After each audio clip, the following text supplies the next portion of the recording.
jaalallin siif qabu jechaan osoo hin taane gochaan agarsiisuuf maatii koo maatii keessanitti ergadheem.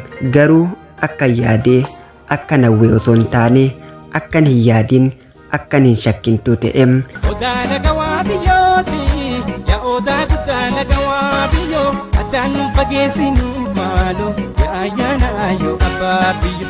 Ani maqaan kiyyaa Tamaam Ahmad Jaamaam, iddoon dhaloota kiyyaa Arsiidhaam.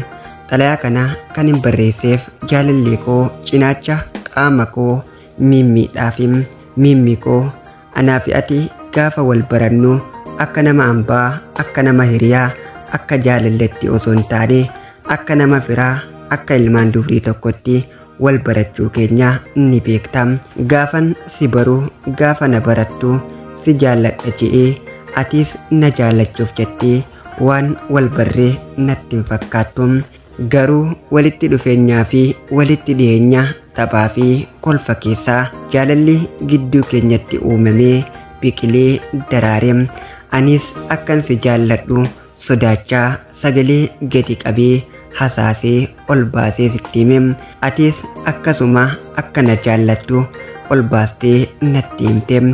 Kuni garuu walitti dhufeenya keenya kan duraa caalaa kolfaa fi tapha gammachuu keenya kan duraanii caalaa nuuf dabaleem. Yaa goytaa jaalala uumtee jaalala teenya moofessine wal dhabantaanu na jaallentu wal jaalanneerra dhugumaani. Anis erga guyyaa sanii kaasee shamarran biroo irraa duyda galuun si maleen jedheem. Atis ergasii eegaltee si malee naan jechuu eegalteem.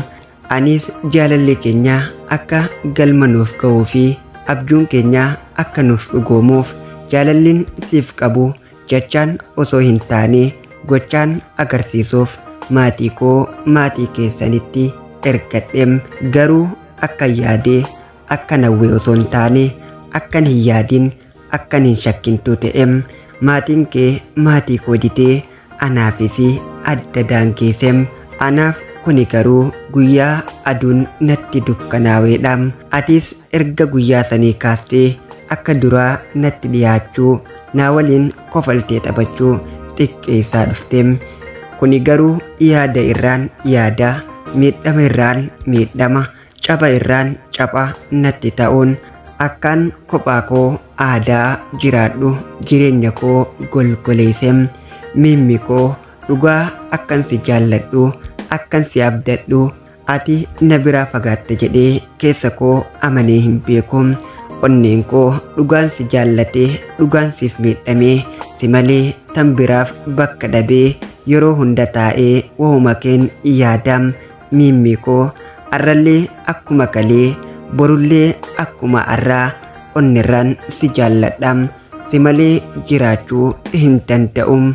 Ana jaalallee kee Tamaam Ahmad Saud Arabiyaarraa.